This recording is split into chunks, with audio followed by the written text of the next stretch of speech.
Hello and welcome to the UK and Ireland Minnesota Vikings Fan Club podcast. I'm your content lead, Tom Parry-Jones, and coming up on this week's show, we've got a review of the Vikings game at home to the Philadelphia Eagles.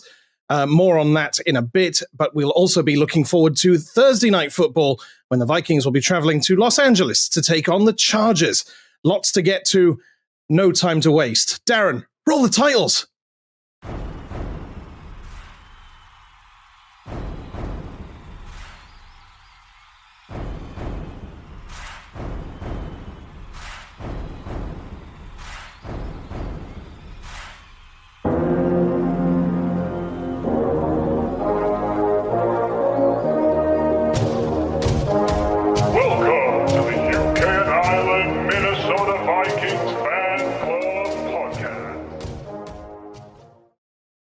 So, hello everyone. Yes, you are watching the UK and Ireland Minnesota Vikings Fan Club podcast, and I'm joined by three of our most valuable Vikings fans.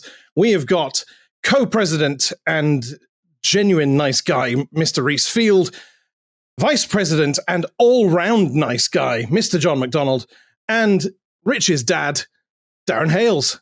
Say hello, gentlemen. Hello, gentlemen. Hello, gentlemen. Hello, gentlemen. I've been planning how that was going to go all week since Rich insisted that I host this show, and I think that went fairly well, don't you? Yeah, good job. Yes, well done, you. I will. Thanks, Dad. I'm making notes of whether you get your pocket money or not. I do. I love positive feedback.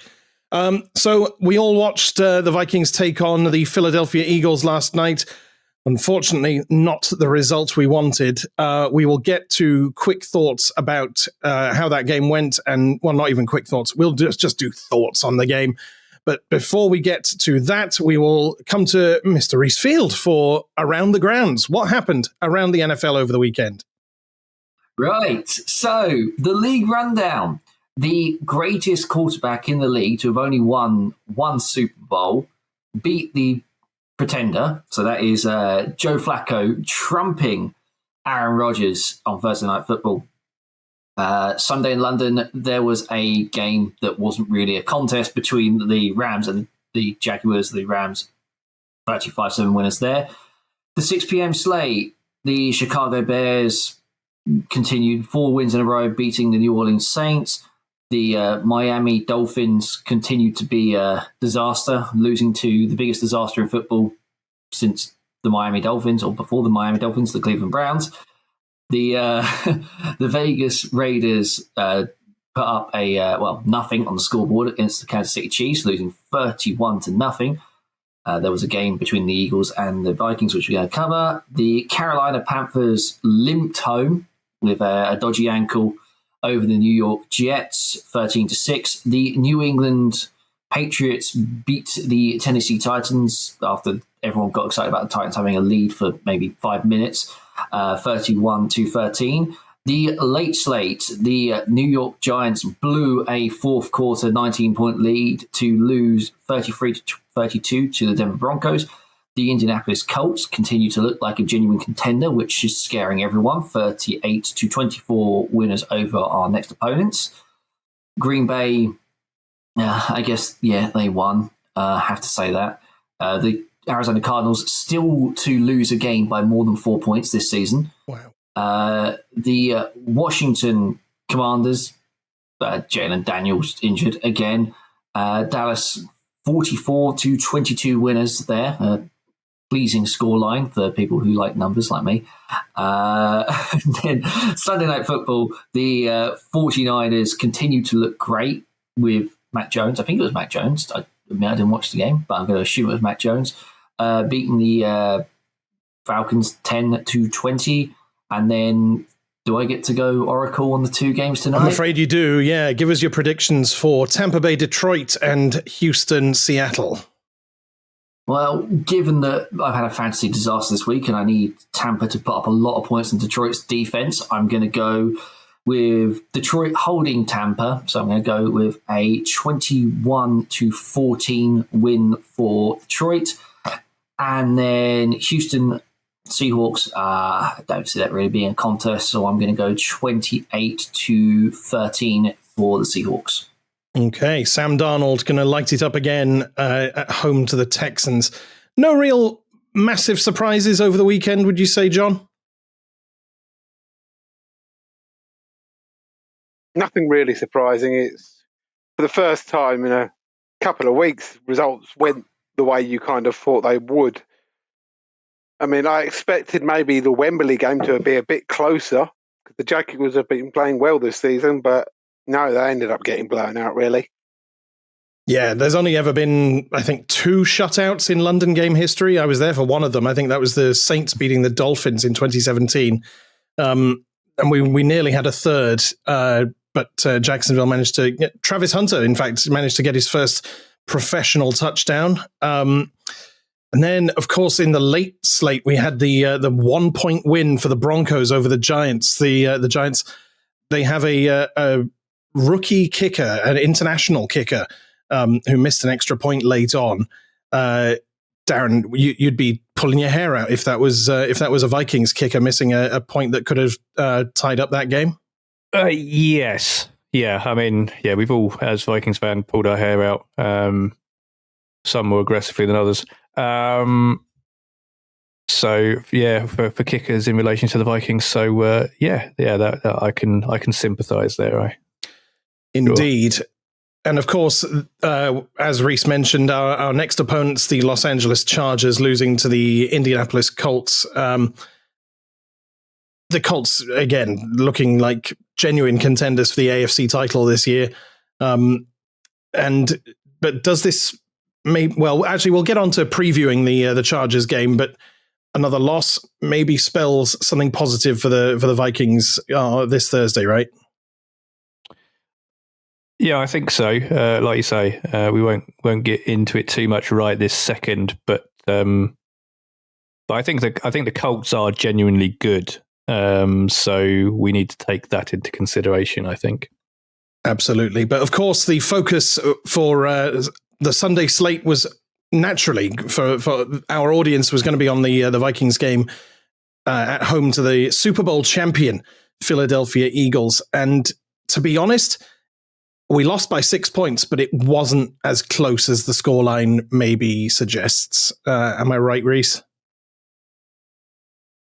Once again, you're on mute, Reece. He keeps turning himself on to mute. I think he's got... Can we hear him yet? I'm going to stop coming to him. Still can't hear you, Reece. He's got some specialist software on there that just filters out all his BS. This is what happens when you have to use a work laptop. He's still on mute. He's talking away, but we definitely can't hear him. I heard something. Yes. Yeah, there he is. Reece. Yes, all right. Reece, it wasn't as close as it looked in the scoreline, was it? No, there was a lot wrong with the game and a lot wrong on my laptop apparently as well. So it's been a struggle. The only thing that's more of a struggle on my laptop right now was watching the Vikings last night. Yeah, and most of that brought about by probably Vikings quarterback Carson Wentz, who had a bit of a stinker. Yeah, stinker is the polite way of putting it. He browned the bed. He browned the bed, yes. Are there any mitigating factors though? Like, or was it just he had a complete meltdown? I mean, he had a complete meltdown anytime he was inside either red zone. Between the red zones, he was fine. But when it got to the points where it mattered, do you want to do the boy done bad? I'm happy to. We're getting ahead of ourselves. I was going to say we are getting ahead of ourselves. I write these running orders for our benefit, and we're just going to ride roughshod all over them. You are. I mean, my thoughts are all around my boy done bad in terms of what was bad. To be honest, there wasn't much good elsewhere, but there were some sparks, shall we say? Well, but it shouldn't have been as close as it was. And maybe it's a testament to some individuals on our team that it was as close as it was. Yeah. Darren, like you were particularly incandescent last night with how badly the Vikings were playing. Give us something to feel good about. Yes, it's a good job we record a day later because this might have been very X-rated, explicit. Because I was not in a good mood last night. I don't know whether I necessarily buy into it was closer than it should have been. I think ultimately it's as close as it is. The game played out. I think as much as we will go on to Reece's boy done bad, there are equally other areas that were shocking. Our secondary was non-existent. The pass rush didn't seem to have much impact, and even give it in a few examples where some of those big plays came off of where Hurts was able to just dance around in the backfield for what felt like 3 hours until he finally picked a player where was wide open. So those things were the negatives. The positives, I guess, are that we were still able to move the ball. We got into the red zone 6 times. We could have scored 3 touchdowns in those. The Hockenson, which again some people will probably come on to, might argue that should have been a touchdown. And the Justin Jefferson drop. I'm sorry, I'm not having it that Cooper DeJean was better in coverage. JJ dropped that and he's taken ownership of it. So those sorts of things you can't really account for. And those things change the game, I think. The Eagles were not actually as good, as they were similar. They couldn't get the run game going, but it does feel like if we stop the run, we can't stop the deep passes, and if we stop the deep passes, we can't stop the run. So we need to find some balance there. I think that's the takeaway that I've taken since I've had my sleep and been a bit more rational about it. You've had your oval team. I just wanted to burn the entire organisation down to the ground. We've all felt that way in the past about the Vikings. They do make us feel incredible highs, but also immeasurable lows. And as you mentioned, Justin Jefferson, I think he had a mixed bag yesterday. Obviously, there was the drop, but also there was the 40-yard reception where it must have been about 40 yards after the catch. Because I'm pretty sure he 43. caught it. Yeah, so there you go. He caught it behind the line of scrimmage. Yeah, and to be clear, I wasn't criticizing him his entire game, but that no, but I think you're right to mention it, because I was just looking at the stats breakdown, and he was targeted 10 times and only made 5 catches. He made those 5 catches count. Yeah, some of those were overthrows. I would not discredit him for 4 of those incompletions. That's fair, because they must have been overthrows by Carson Wentz. I'm loath to call them targets. I'm not sure what Carson was targeting, but I don't think that's fair. They're not. They certainly weren't drops. John, your quick thoughts. I'm sure you have some opinions about the Hockenson no touchdown and maybe the Jalen Naylor no touchdown. Yeah, I mean, well, the Naylor one, okay, it was a penalty. Got taken away. Fair's fair. For illegal technique. Yeah. But the Hockenson one. It was a hold by Brandell, wasn't it? Yes. It wasn't a hold. That's the thing. Yeah. Everyone, since has gone. The guy just fell over. Happens all the time. But there was a famous call from a ref, which is there was no power on the play. The defender was just overpowered. That's it. That was it. Yeah, fair enough. You were saying, John. Yeah, and then the Hockenson one. I mean, that went to New York, and okay, if they're going to overrule it, they're going to overrule it. There's nothing we can't sit there and complain about that all the time. I mean, I genuinely thought he had control of that ball, but I'm seeing it through purple tinted glasses.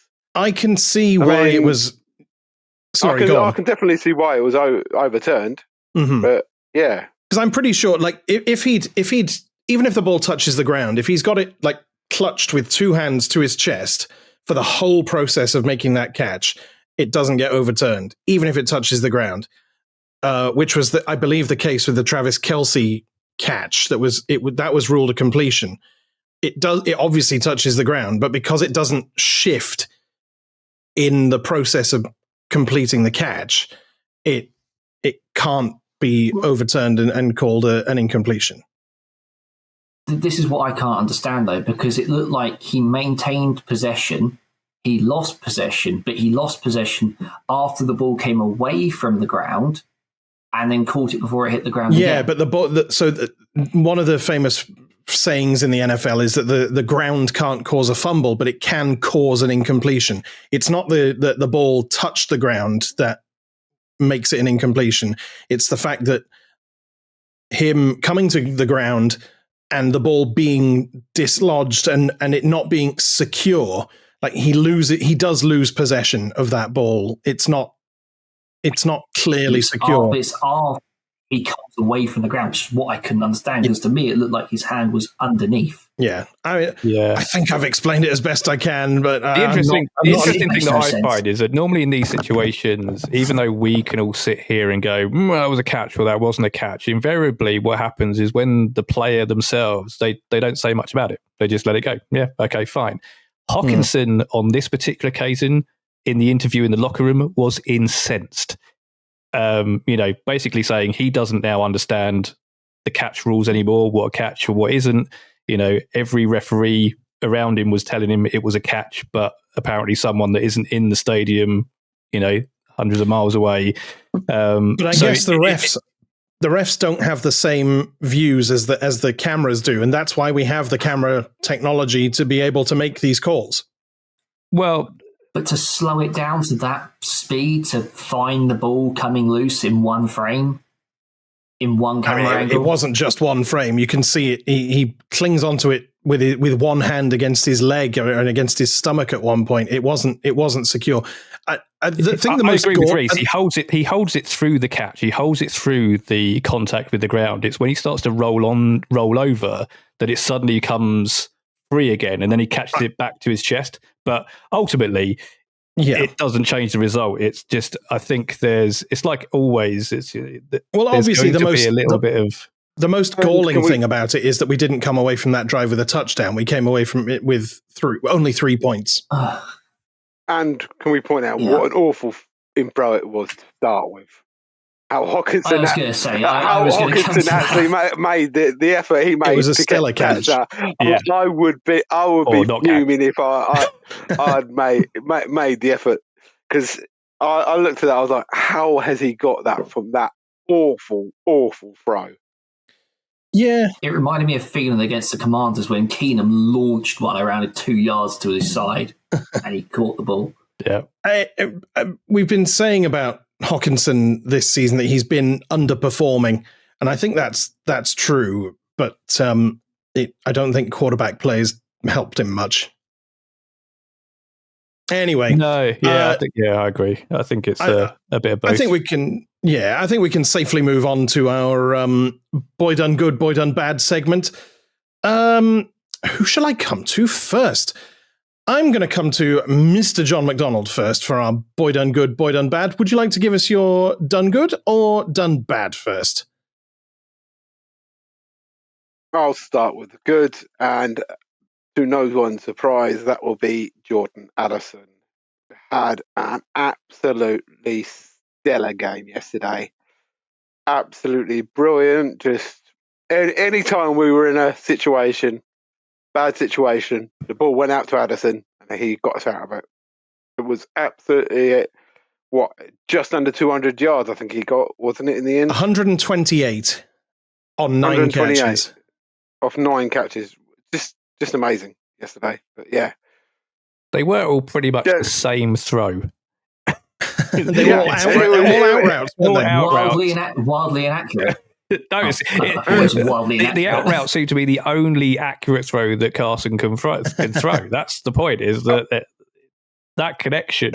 Even the commentators were saying, well, that's exactly the same catch as he just made two throws ago. Yeah. I mean, come on, Philly. Are you going to stop this or what? Why didn't we continue going for that? Yeah, but because Because clearly Philly couldn't stop him at all last night.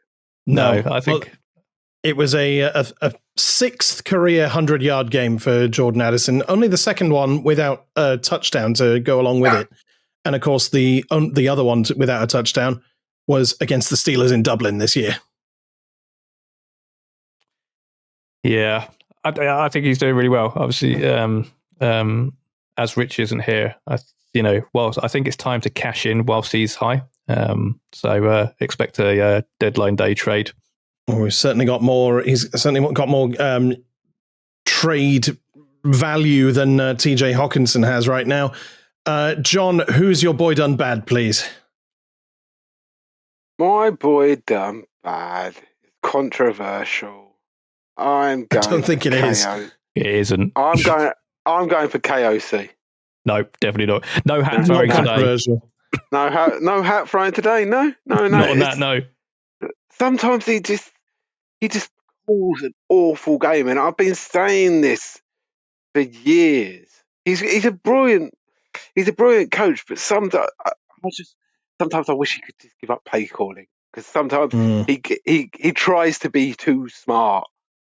He tries to and instead of just doing the simple stuff, he tries to be we'll try this and then no. But then ironically, he's the sort of coach who doesn't call like really tricky plays. He just calls plays that are not what you would expect in the moment.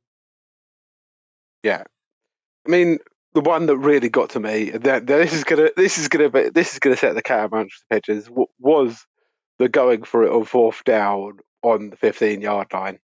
Completely agree. Completely We're agree. criticising KOC on a call that was successful.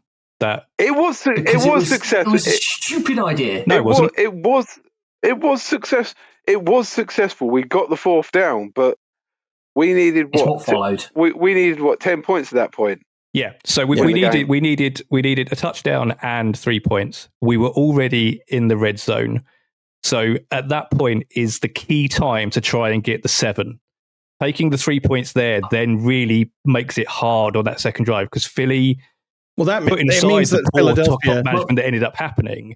But Philly just needs to go and get a field goal themselves, and it's done and dusted. Exactly. If we score a touchdown, they have to do. You have to get a touchdown there, and then that gives you the better chance. That will be the thinking as to why they went for it, and it was successful. So I'm not really going to criticise him on that. But at that point, we had 5 trips into the red zone and come away with but touchdown. One of them was still going to have to happen for us to win. Saying that makes no sense in that argument. It makes no. My point is, John's right. No, my point in that instance, he wasn't. No. Actually, let me explain my point before you keep on shouting over me, Darren. It was Reece. He keeps interrupting. Carry on. Bloody hell. Right.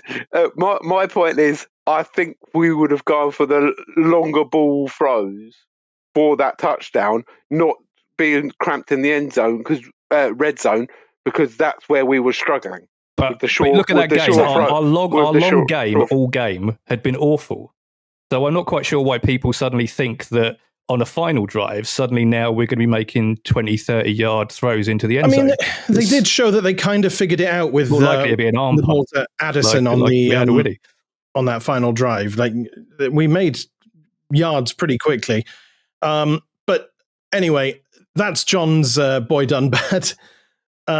Let's come to what's that, Reece? Go on. Reece has got something to say. Reece wants to say something. Come on. I was going to say, John. I think John was spot on. But maybe if after the fourth down, we were successful. But as soon as we took that sack, got to kick it, because you can't expect to make 18.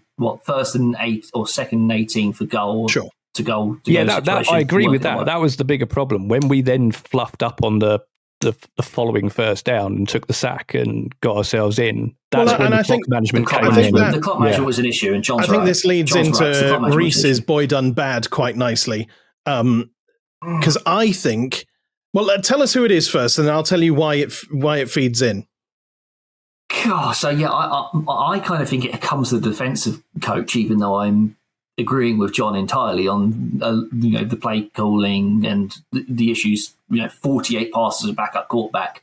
Who is the boy done bad for me? The backup quarterback, Carson Wentz, because if you were to ever look like a backup, that's it right there. It was just a awful shame. It reminded me of the games of Madden I used to play when I come back from holiday. I go, oh yeah, I'll play Madden, and I've realised because I hadn't played for weeks, I was completely browning it, and Carson Wentz completely browned it. Pressure up the middle, panicked and threw, and immediately came look after him and goes, oh yeah, I shouldn't have thrown that. Then you want to call the second one an arm punt. The way Ryan Wright's been punting this season, that was about 40 yards short of where Ryan Wright would have left the ball. Two just catastrophic interceptions that are not justifiable in any way, shape or form for me. And then the red zone, my goodness, the red zone. Just, we said about the points we left on the board. The CJ Ham has a walk-in touchdown. If he just throws on the most basic play in every single team's playbook, is the dump it off to the fullback. Speedy, just dump it off to the fullback. And instead he does a shovel pass to, I have no idea what he was looking at. It was just like, oh no, I don't want that. And no, and then the deep game was just horrendous as well, because it got to the point at the end of the game, it was, all right, first down, let's throw an incompletion long to Jefferson, get complete. Second down, or maybe we'll gain a few yards on an out route to Addison or into the middle to Hockenson or Phelan, then run on third down, go again. And you know what? Like, the scrambling was his only redeeming factor. He was horrendous. And if it wasn't for a short week, I'd be saying put the kid in now. Yeah. But it's only because it's you know what week. The crazy thing is, again, looking at the numbers, purely the numbers, he finished with only 13 yards. No. Passing yards less than Jalen Hurts. Obviously, he had more passing attempts. He was losing the entire game. Well, that's why he was passing. Sure. And it's the interceptions that really tank his passer rating in that way. I was also going to say, I think it's that poor decision making that really tanks his performance. Like, not even in a numbers respect, because he.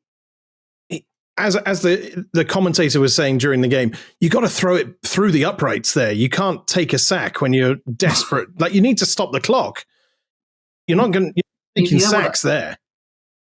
You know what that was? That was Carson Wentz's best game for Philadelphia since 2017. That's probably true. Well, for apart from the one he played for the game, I was convinced he's still on the payroll. It definitely felt that way. That was worse than when he played for the Commanders. I was going to say, when he played for the Commanders, that was a tanking, and he got sacked 9 times in that game. He only got sacked twice on Sunday. He was getting absolutely trashed in the studio by Sky Sports as well. Yeah. I turned off Sky Sports during any kind of. It was the three of those. The three of those together. I'd rather. FA was just going, yeah, I told you I didn't like Carson Wentz, and this is why. I guess then. And I was like, everything he said is right. I guess then the question is, who starts on Thursday? I mean, we might come on to this in the preview, but do we have to stick with Wentz? Do we hope that McCarthy is able to get a couple of practices in before Thursday, or do we even roll with Max Brosma?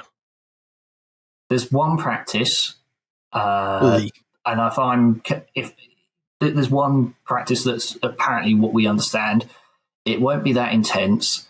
If I'm KOC, you kind of have to go with Wentz because you're going to be running similar game plan, and I'm just going to spend the entire time just doing red zone all day. Because between the red zones, it was absolutely fine. Yeah. In the red zone, I agree. I think they must have spent since the Browns game with the bye week as well. Like, there's obviously going to be some element of practice in the bye week. They must have spent the last 2 weeks thinking about what they're going to do against Philadelphia, and then with the short week rather, against the Chargers. I think you have to roll with Wentz. What do you think, John? Yeah, I mean, there's no doubt you've got to roll with Wentz on a short week going into travelling to the other side of the country. Just makes no sense not to go with Wentz. I mean, you're going to put Max in there, are you? Well, or you're going to make you put in JJ. or If he's fit, you put you're him going in. to put. Or you're going It's to put, suicide for McCarthy. you're going to put JJ. You're going to put JJ in against his old coach, who knows him probably better than anyone else. Suicide for who? I didn't say The organisation, the kids' confidence, everything. John's right, though. Can I ask a question then? Do you think genuinely that if we put Carson in, we're still potentially a playoff team? If your genuine answer is yes, then okay, I'll buy that. That's a reason to put Wentz in. If your answer is no, and I am in a no camp right now, I don't think we're making a playoff team even if we put Carson in, then if JJ is healthy, get him in. We need to figure out whether he is the Messiah or whether he's just another bust. So I thought you were going to say, naughty boy. Or naughty boy. Just a naughty boy.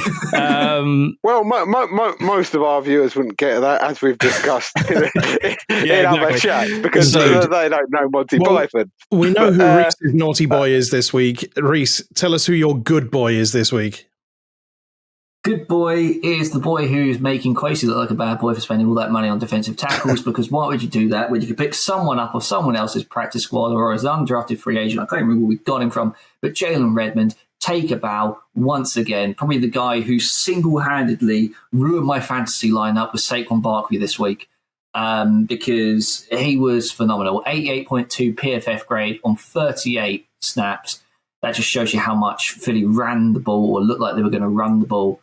I thought it was brilliant. I think if there's anyone whose name keeps coming up and disrupting the plays behind the line of scrimmage, considering we've got no pass rush on the outside this season, we get the odd sack from Dallas Turner. Haven't had one from Grenard this season. He just gets pressures. Gink's neck is a problem. Can't rush that back. That's smart not to play him. And then Jonathan Allen, the other Javon one, Hargrave. Forget the name. Javon Hargrave. The ones we spent all the money on, who don't really offer anything in run defense, haven't offered enough in pass defense to justify us moving on from certain other players who should still be on the team and are excelling elsewhere. The Bynums, the Darnolds, those sort of people. Jalen Redmond is saving this defensive line as it stands. Agreed. Him and Levi Drake Rodriguez. The Levi too. He was the only reason I said Redmond was because Redmond played a lot more. Yeah. But they're rotating them nicely. I think I was looking at the snap counts earlier, and Hargrave only played 18 defensive snaps against the Eagles. They were rotating him a lot with Redmond and I think Rodriguez as well. Redmond obviously Rodriguez played more. had 23, and I think Redmond had 38. And I think that was partly because they were scared of Saquon. They were stuffing the run and getting Hurts to throw it. Unfortunately, our secondary just didn't stand up. And it did work. The Eagles' rush game was basically non-existent. Yeah. 45 total rushing yards, 44 of those to Saquon Barkley. He's yet to have a 100-yard rushing game this season. Can I just point out that we were, myself, Darren, and TPJ, were all right about them not starting IPJ yesterday. Yeah, I wasn't expecting to get zero snaps, but Rich, that's why Richard isn't here. He is sulking, or he's flying, or he's. I seem to recall I was also right, kind of, with my score prediction in that I said that the Vikings were going to come close to winning it and then fail to score a touchdown on the drive that would have won it for us. I'm still convinced that Richard was at US Bank yesterday. That's why he's not here. That's why he's not here. That's why we lost. He wasn't there yesterday. We have to say Rich was not there. You can't blame Rich for that. However, this season is the first season that Rich has an IPJ jersey, and this is the first season IPJ's been bad. I think buying a jersey of a particular player is, unless it's an absolute bona fide star, it's absolute suicide. Let's take in. I was fine with buying them, and then he left. Leave. Yeah. They either leave or they stink up the place. Leave or they stink. Yeah, exactly. Usually they leave because they're good, because a player isn't going to leave if no one's got any interest. Should have paid him. Darren. I'm fed up with arguing with all of you on random things, but again, I will go on record and say I disagree.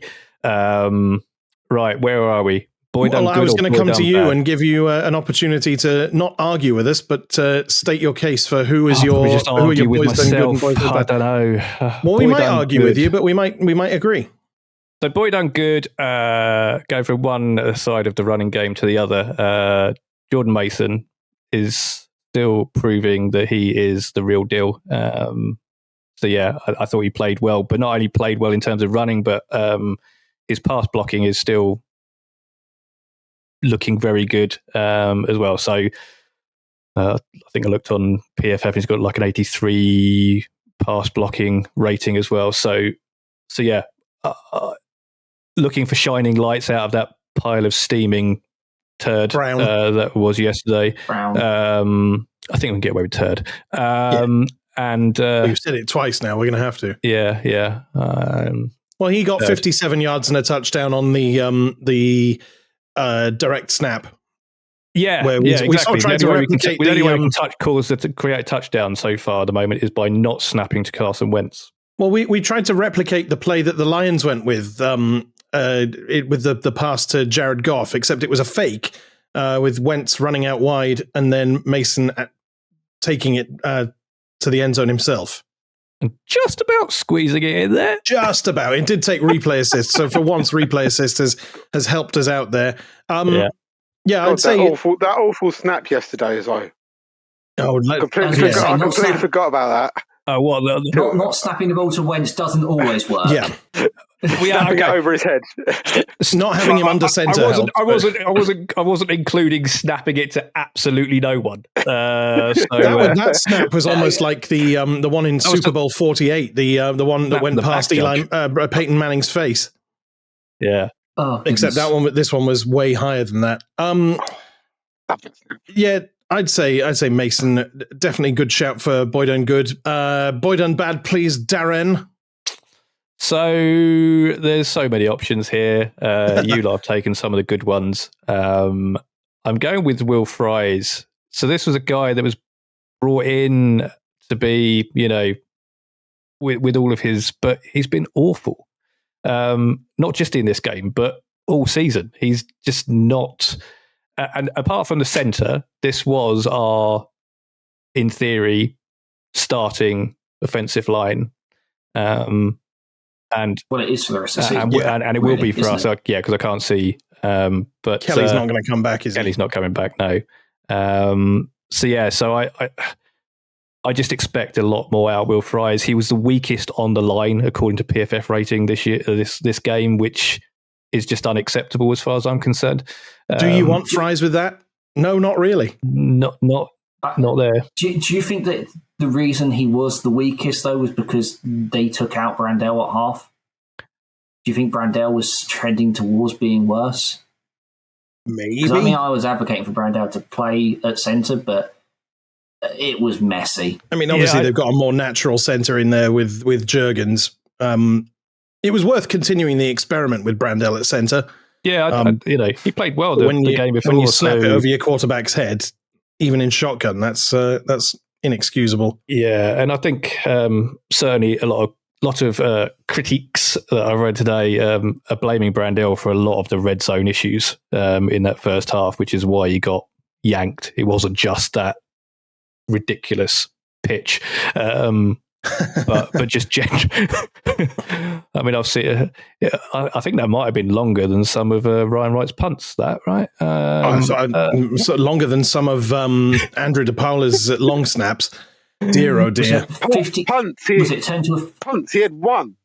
Yeah. Well, that's one of the positives. Fair point. That's one of the positives we can take from yesterday's game is that we only had to punt once, but that's of course not taking into account that one of them we had two interceptions.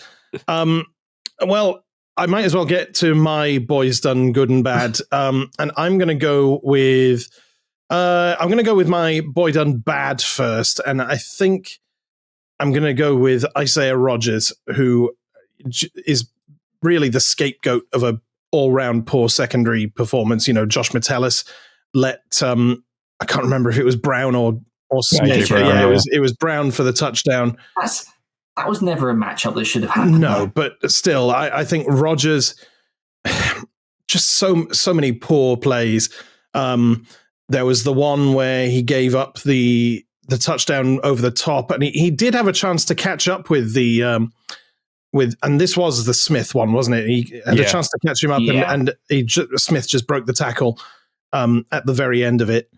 I think if Rodgers carries on the pursuit a fraction of a second longer, he might actually make that tackle, but he sort of whiffs on grabbing the jersey and doesn't bring him down. And then you've got the play near the end where the defense is obviously defending the first down sticks, and he's given a 10-yard cushion to, I assume, AJ Brown. And basically the route bamboozles him. He doesn't know whether he's going to run a slant or run on a go route, and he gets caught in two minds, and it's another big gain for Philadelphia. Isaiah Rodgers is just not great. I don't know why Brian Flores is so enamored with him. He's a scheme guy, I guess, works well in the scheme that Flores wants to run, but if he can't do the fundamentals well enough, then I don't think he's the right fit for the Vikings. I mean, we always knew coming into this season that the secondary was going to be our weak point. We all said that from the start of the season. That's where we need strengthening, and that's going to be the weak point going into the season. So it's not unexpected, but yeah, some of those last night were ridiculously frustrating. Yeah, 100%. In the same way, you don't want Jeff Okudah covering AJ Brown on a key 3rd and 15. We've seen the limitations of this cornerback group now too often, and I don't think it's helped by the safety play behind them. There's just not that level of confidence we had last season. No, we had three, maybe not elite safeties last season, but we had the three guys who could play in that sort of 3-deep shell. And now we're losing Bynum and Harrison Smith getting older.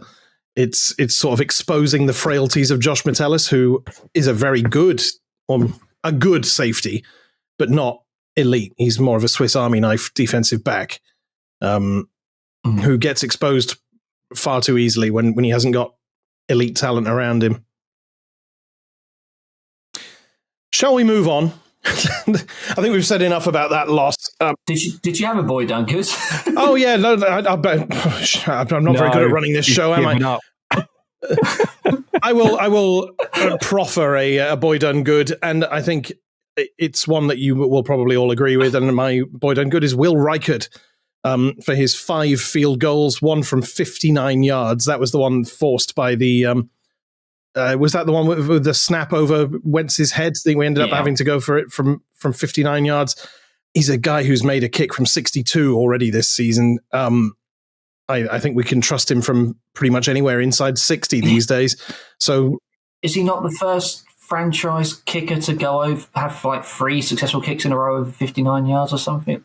Probably. It sounds like something that's true, like that, but I don't know. Yeah. It's been only very recently that kickers have really been consistently going for it from over 50. That's because kickers are getting the ball before the game now, aren't they? Yeah, the teams are allowed to sort of shine them up and work on the sweet spot.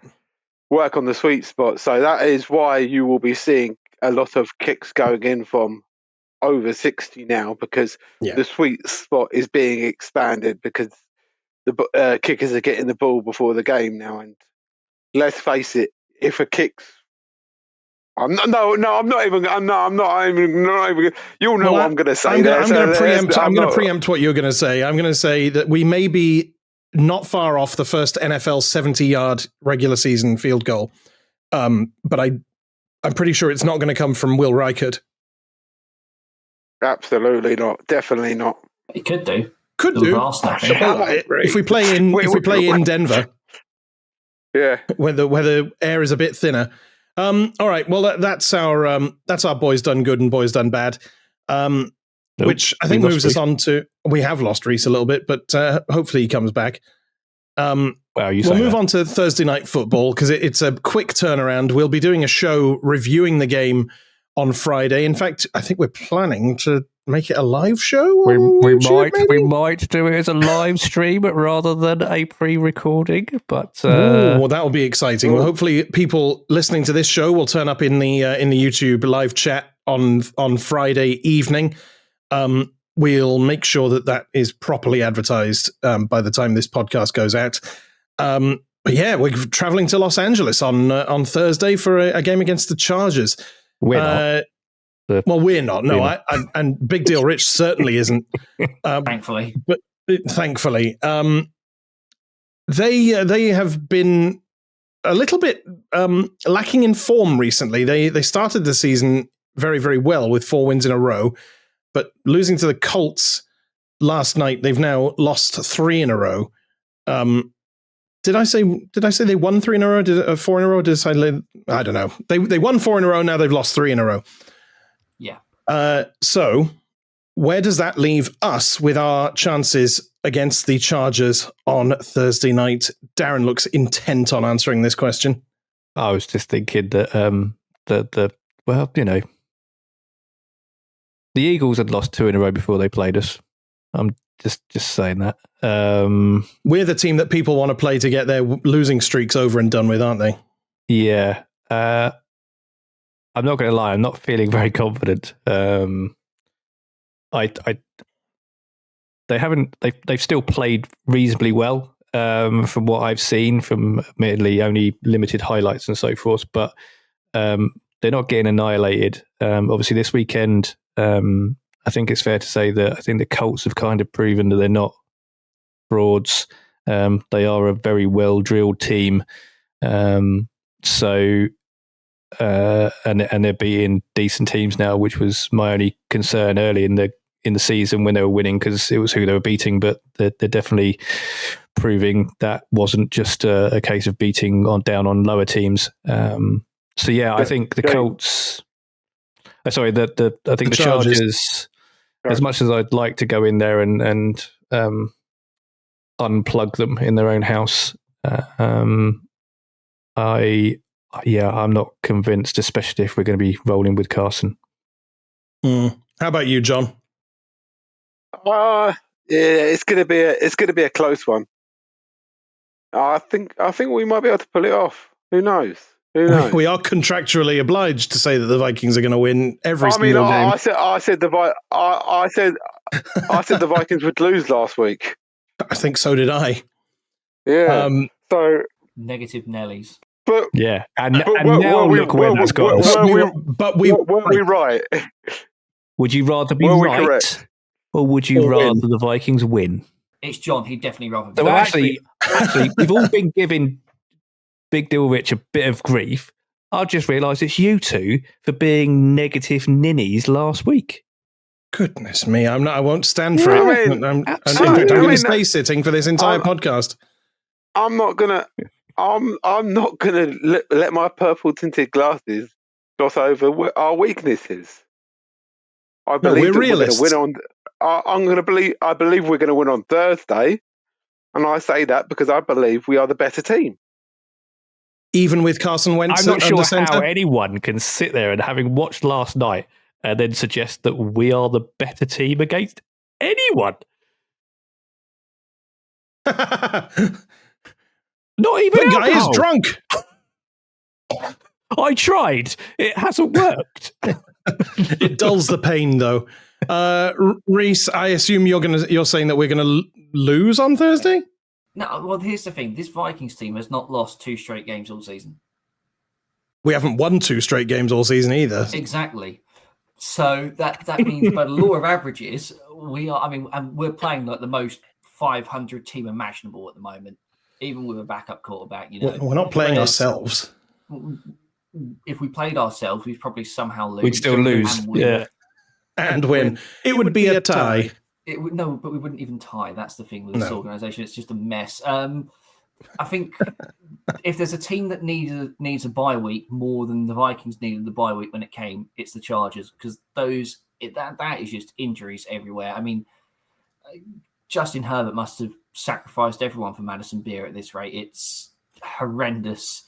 And that's what gives me a bit of confidence, because if we have Gink, who's been limited the the last couple of weeks, having him on the outside, being able to rest Turner for a few plays and have that rotation on the outside against two backup tackles is a huge factor, because Herbert is someone who likes to release the ball fast, but I've also seen that when the quick ball's not on, he struggles if that pressure also comes quick. And so I have a little bit of hope there. I think also when you lose before a short week, you have the urge to start fast, and this team hasn't done that enough this season. You know, we've had a very poor third down conversion rate, especially in the first half. It got a bit better last week, and I'd like to see that continue. But yeah, I know we aren't doing scores yet, but I somehow fancy us to win, and I don't know why. It's just, I don't know. You have surprised me. I feel we've got more going for us than we realise with this bye week, and it can't be as bad as it was last time because we're all staying up late for it, and we're very rarely disappointed staying up that late. Is it possible that the coaching staff had more? Well, is it possible that the coaching staff had more of an eye on the Chargers game than they did on the Eagles game? You know, thinking, oh, it's the Eagles. We stand more of a chance against the Chargers. Let's put more of our prep into that one. Or I don't know. Here's the thing: like with the Eagles, we played to their strengths, because if they're not scrambling with Hurts around the ball, he's throwing the ball deep. We didn't really make them take the intermediate pass, because when the Eagles had the intermediate passing option, they weren't successful. Case in point being the second down at the end of the game where they tried the slant to AJ Brown and it was unsuccessful. But as soon as he wants to throw the ball deep, that's where Jalen Hurts is a very good quarterback. He's a good deep thrower. I just feel with the circumstances surrounding the Chargers and their injuries, they're not going to be able to play to their strengths, and that's going to help us. Fair enough. Well, you preempted it slightly. You might as well give us your score prediction for the game. Field goals galore, couple of touchdowns, puts us at 26 for the Vikings, and I'm going to go with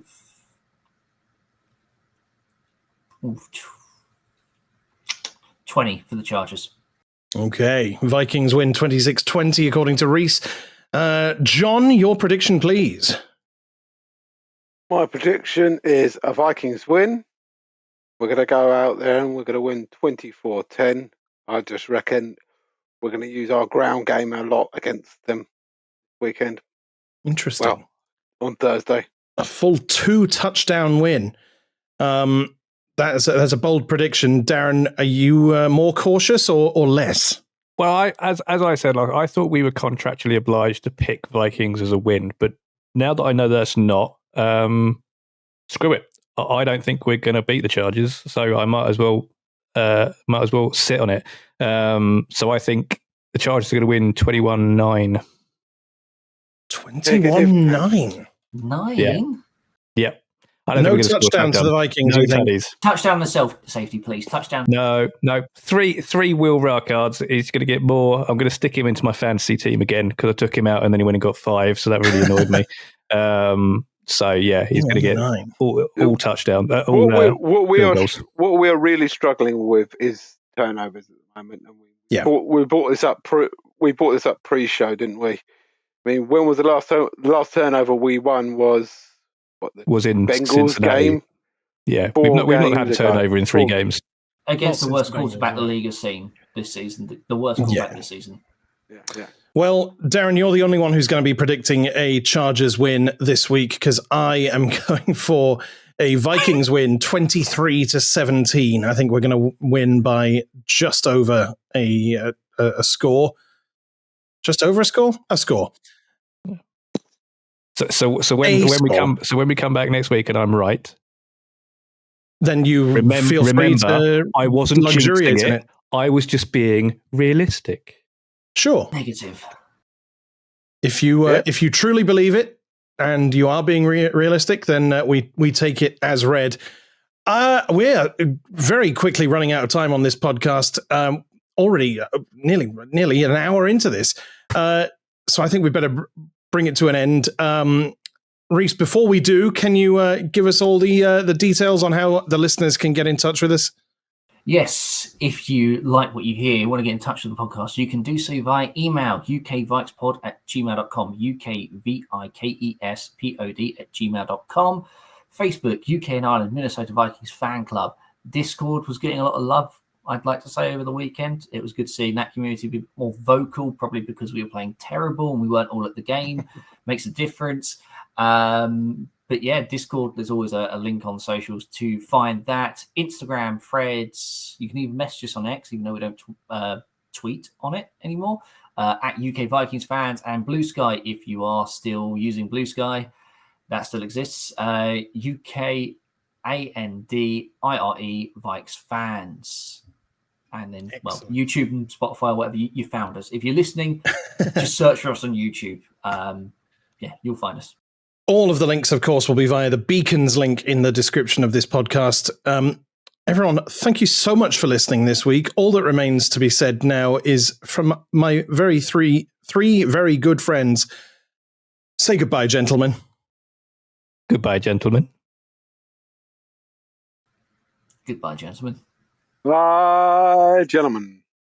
Thank you so much for listening. Cheers. Ta-ra.